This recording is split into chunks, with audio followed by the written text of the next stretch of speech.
कि लोन लेके काम करोगे तो कर्ज वाली चीज़ हो जाती है, बहुत रिस्क होता है, बिजनेसमैन बनोगे तो बिजनेस में बहुत खतरा है, उससे अच्छा भाई कोई नौकरी कर लो, सेटल हो जाओ, नौकरी कर लोगे, सरकारी नौकरी मिल जाएगी तो अच्छी लड़की भी मिल जाएगी, लाइफ सेट हो जाएगी, कोई टेंशन नहीं रहेगा। बिजनेसमैन को देखो आज की डेट में कितना टेंशन है, सक्सेस नहीं होते, लोगों के बिजनेस डूब जाते हैं, कर्ज लेके काम करने का कोई मतलब नहीं है, क्रेडिट कार्ड यूज करने का कोई मतलब नहीं है। इन सारी चीजों को ना बहुत गलत तरीके से पोर्ट्रे किया गया है। आज मैं आपको यह बताऊंगा कि कैसे कैसे इन चीजों को ही उल्टा यूज करके आप अमीर अमीर अमीर और ज्यादा अमीर और सक्सेसफुल बन सकते हो। सबके सामने ये चीज है कि बड़ी बड़ी कंपनियां ये चीजों को कर रही हैं। आज मैं आपको पॉइंट बाय पॉइंट बताता हूं और इस चीज को एक्सपोज करके रख दूंगा कि जिन लोगों की ये धारणा है, ये माइंडसेट, ये मेंटेलिटी है कि भाई आप लोन लोगे तो सक्सेसफुल नहीं होगे, नुकसान में जाओगे, क्रेडिट कार्ड यूज करोगे तो नुकसान में जाओगे, सर्विस माइंडेड रहोगे तो आगे बढ़ोगे, बिजनेस करोगे तो डर से हालत खराब रहेगी और फेल हो जाओगे। इन सारी चीजों को मैं एक्सपोज कर दूंगा। So guys let's start with a very good example of mister Dhirubhai Ambani. So Dhirubhai Ambani एक बिजनेसमैन थे, each and every person knows about it, the Reliance, सबको पता है इसके बारे में। सो धीरूभाई अंबानी को बिजनेस करने का मन था, उनके पास भी आसपास ऐसे लोग थे जो उनको कहते थे कि भाई सर्विस करो, नौकरी करो, लेकिन उनका माइंडसेट बिल्कुल अलग था। इसीलिए आज की डेट में हजारों हजार करोड़ की उनकी कंपनी है, जो पता ही आपको मुकेश चला रहे हैं, एंड अनिल के बारे में भी आपको पता ही है। सो गाइस स्टार्ट कैसे हुई थी ये चीज? ये शुरू हुई थी कि जब धीरूभाई अंबानी ने बिजनेस करने का सोचा, मसालों का बिजनेस करने के लिए सोचा, तो ही थॉट ऑफ रेजिंग फंड। अब इनके पास फंड कम पड़ गया तो इन्होंने लोन लिया, किनसे? अपनी ही वाइफ के भाई से, बीवी के ब्रदर से, जो उनसे उन्होंने पैसे उधार लिए, उनको पार्टनर भी बिजनेस में बना लिया और बिजनेस स्टार्ट किया। अगर उस वक्त ही उन्होंने हिम्मत करके लोन नहीं लिया होता, पैसे नहीं मांगे होते, तो बिजनेस कैसे होना था? आज रिलायंस कैसे बनता? हो सकता आज वो किसी जगह पे क्लर्क लगे होते, आज मुकेश कहीं और होता, अनिल कुछ और कर रहे होते, हमारे अब बीच में कहीं पर बैठे होते। नहीं ना, रिस्क लिया उन्होंने, इसीलिए वो इतनी दूर आगे बढ़े। ये बात आप अपने पेरेंट्स को बताओ जो आपको बोल रहे हैं कि भाई लोन नहीं लेना है बिजनेस के लिए, कुछ करने के लिए आपको नहीं करना है, बूढ़े बुजुर्ग जो कह रहे हैं उनको ये चीज बताओ, एग्जाम्पल दो। मैं आपको और डिटेल करता हूं। 1978, हाँ ये वही साल था जब धीरूभाई अंबानी ने फंड रेज किया। कैसे रेज किया? 58,000 मिडिल क्लास लोगों से उन्होंने फंड रेज किया, पब्लिक करके अपनी कंपनी को। 10 रुपए फेस वैल्यू के हिसाब से उन्होंने अपनी कंपनी को पब्लिक किया 58,000 लोगों के साथ। तो करीब करीब इतना ज्यादा फंड आ गया इनके पास कि आपको मैं हिसाब दे ही नहीं सकता। उस समय उन्होंने अराउंड, जहां तक मैं मुझे याद है, अराउंड 28 लाख रुपए का ओवरऑल फंड था और 10 रुपए फेस वैल्यू के हिसाब से था। तो उस समय उन्होंने 2,80,00,000 रुपए रेज किए। सिंपल मैथमेटिक्स है, 28 lakh into 10 rupees face value, 28 lakh into 10 rupees face value equals to 2.80 lakh, 2,80,00,000 rupees. इतना कम समय में उन्होंने इतना बड़ा फंड वहां पर निकाल लिया। वो कैसे लिया? पब्लिक के पैसे से, पब्लिक से लोन लेकर। पब्लिक से लोन कैसे लिया? अपनी कंपनी को पब्लिक कर।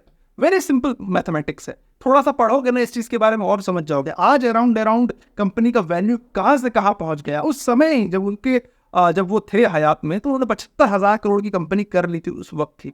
तो अब मैं आपको आगे बताता हूं कि आप कैसे इस तरीके को आगे ले जा सकते हो, कैसे और ज्यादा रिच बन सकते हो। रिच लोग और ज्यादा रिच कैसे होते जा रहे हैं और गरीब लोग वहीं के वहीं हैं, मेहनत करे जा रहे हैं, टैक्स भर रहे हैं। गरीब यानी कि मिडिल क्लास वाले लोग भी, those people are not that much rich. Middle class भी वो कहीं ना कहीं बहुत ही एकदम थिन लाइन में फंसे हुए हैं, राइट। आज की डेट में अगर 50,000 किसी फैमिली में कमाए जा रहे हैं ना, तो वो मिडिल क्लास में गिनती में नहीं आते हैं, अगर आप बहुत ही बारीकी से इस चीज को पढ़ोगे तो। आज मैं आपको बताता हूं 3 चीजें जो मार्केट में चल रही हैं, पब्लिक को बेवकूफ बनाया जा रहा है टेक्निकली वे में, और अमीर लोग और ज्यादा अमीर होते जा रहे हैं और गरीब लोग वही के वही हैं या फिर और गरीब होते जा रहे हैं।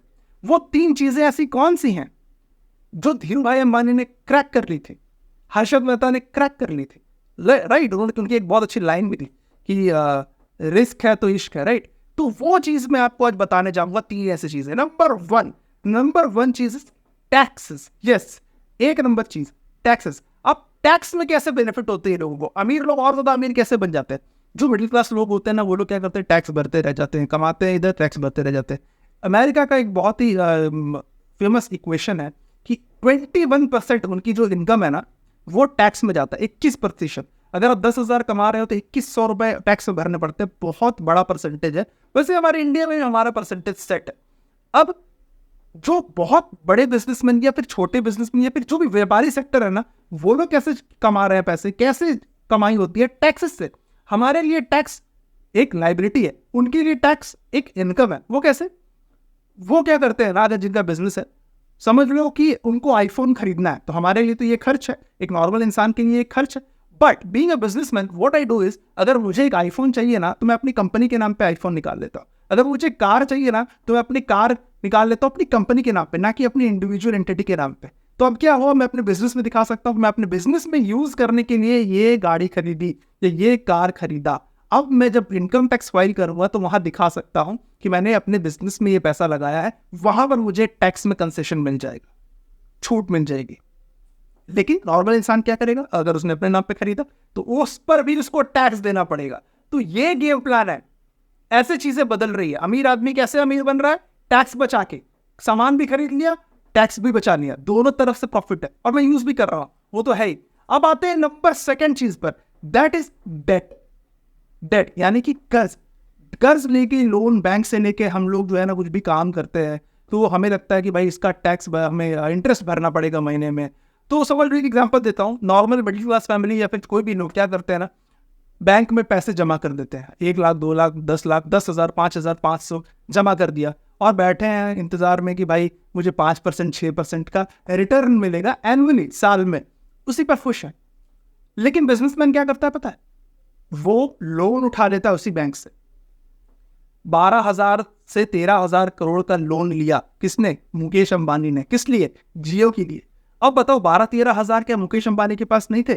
वो चाहता तो खुद के पैसे इन्वेस्ट नहीं कर सकता? नहीं कर सकता है। क्यों? क्योंकि वो एक व्यापारी है, बिजनेसमैन है। ही नोज कैसे फंड को फंड बनाकर फंड से फंड कमाया जाए, पैसे से पैसा कैसे कमाया जाए। उसने क्या किया? बैंक से 12,000 करोड़ लिया। बैंक के पास पैसा का, बैंक थोड़ी अपना पैसा छाप रहा है, बैंक के पास कौन सा पैसा है? आम जनता का पैसा है, जो लोग 5 से 6% इंटरेस्ट के लिए बैठे पड़े, उन लोगों ने वहां पैसे जमा करके रखे हैं। बैंक ने क्या किया? वो पैसा निकाला और 10 से 12 से 13% के इंटरेस्ट पर बिजनेसमैन को, मुकेश को फॉर एग्जांपल किसी को भी, वो लोन पे चढ़ा दिया कि भाई मैं तुमको ये इतने हजार करोड़ दे रहा हूं, मुझे 10-12% के हिसाब से रिटर्न दे देना। बिजनेसमैन ने क्या किया? उस फंड को यूज करके 20% 25% का प्रॉफिट जनरेट किया अपने बिजनेस से, और बैंक को उसने वो 12-15 हजार करोड़, जितने नहीं हो पैसे, वो वापस कर दिए। कितने? 10-12% के इंटरेस्ट देकर वो भर के पैसा वापस कर दिया। बिजनेसमैन ने पब्लिक का पैसा यूज कर 15% का प्रॉफिट कमा लिया, बैंक ने पब्लिक का पैसा यूज कर 10-12% इंटरेस्ट कमा लिया, और जो चिल्लर 5-6% का इंटरेस्ट वो साल भर में वापस कर दिया जनता को। जनता के पैसे से ही बैंक कैसे पैसा रोल करता है, ये डेड गेम है, राइट? आप अगर बिजनेसमैन है तो आपको ऐसे ही करना है। आप आम जनता से अलग सोचो, 5-6% के इंटरेस्ट पे नहीं रखे, अपने बिजनेस को करने के लिए बैंक से ही पैसे ले लो, प्रॉफिट जनरेट करो, बैंक को पैसे वापस कर दो। आपको ऐसे गेम खेलना है, ऐसे ही अमीर और ज्यादा अमीर बनते हैं। अब आ जाता है नंबर थर्ड टिप पर, दैट इज फैंटम इनकम। अब ये फैंटम इनकम क्या है? सुनने में बहुत ज्यादा टेक्निकल लग रहा है, लेकिन है भी। ये फैंटम इनकम ऐसे काम करती है कि फॉर एन एग्जाम्पल, आपने किसी चीज को खरीदा, फॉर एन एग्जाम्पल एक घर खरीदा। अब मैं अगर चाहूं तो समझ लो, आप अगर चाहे तो आपने पैसे जमा किए, आपके पास 50 लाख रुपए हैं। अब आपने 50 लाख रुपए पूरे ले जाकर एक रियल एस्टेट कंपनी को दे दिया, और उसने आपको 50 लाख रुपए का एक फ्लैट दे दिया। आप खुश, आपके पास घर है, 50 लाख भी आपने खर्च कर दिए, घर ले लिया, आपके पास आ गया, सब चीज सॉर्टेड है। लेकिन एक व्यापारी, एक बिजनेसमैन ये नहीं करेगा। वो क्या करेगा ना, वो डाउन पेमेंट करेगा, वहां से बनती है फैंटम इनकम। उसने 50 लाख के घर को खरीदने के लिए सिर्फ 10 लाख रुपए दिए, 10 लाख रुपए जमा किए उसने, और 40 लाख जो उसके पास पहले से पड़े हुए थे उसको उसने बिजनेस में रोटेट किया। अब एक नॉमिनल इंटरेस्ट लेकर वो उस घर की ईएमआई भर रहा है, और ईएमआई उसके बिजनेस में लगाए हुए प्रॉफिट से बहुत कम है, और वो चाहे तो उस घर से रेंटल इनकम भी जनरेट कर सकता है। सो इस तरीके से एक बिजनेसमैन सोचता है। ये मेंटेलिटी आपको जनरेट करनी है। फैंटम इनकम वैसे ही जनरेट होती है कि आप कैसे इस पैसे को यूज करते हैं, और वो जो टैक्स और वो जो प्रॉफिट और वो जो इन्वेस्टमेंट के बीच का जो प्रॉफिट का हिस्सा है ना, जो बचाया जाता है टैक्स के रूप में।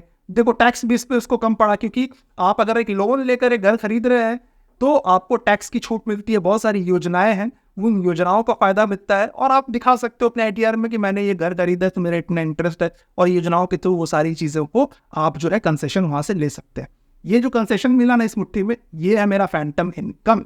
समझ में आई? तो ये है ओवरऑल कॉन्सेप्ट, ये दिमाग है पब्लिक का। वो पब्लिक जो बिजनेस सेक्टर पे है, जिनको साउंड है दिमाग बिजनेस से बिजनेस बनाने का, पैसे से पैसा जनरेट करने का, जो नॉर्मल एक आम इंसान से थोड़ा अलग हट के सोचते हैं। उनकी सोच बैंक में पैसा जमा करके फिक्स डिपॉजिट करके इंटरेस्ट लेना नहीं है, थोड़ा बहुत पैसा कमाना नहीं है। उनका है कि कम समय में उसी पैसे को, पब्लिक के पैसे को बैंक से निकाल लेता हूं और उसको अपने धंधे पे लगाता हूं, कमा लेता हूं, और थोड़ा सा पैसा जो बचा है, वो जो हिस्सा, वो मैं बैंक को रिटर्न कर देता हूं, उसका इंटरेस्ट भर देता हूं। पब्लिक को पब्लिक का पैसा मिल गया, मैंने पब्लिक के पैसे से एम्पायर खड़ा कर दिया। दिस इज इट गाइज, ये है ओवरऑल कॉन्सेप्ट, जिस तरीके से पैसे से पैसा बनाया जा सकता है, और बिना लोन के पैसे से पैसा बनाया नहीं जा सकता।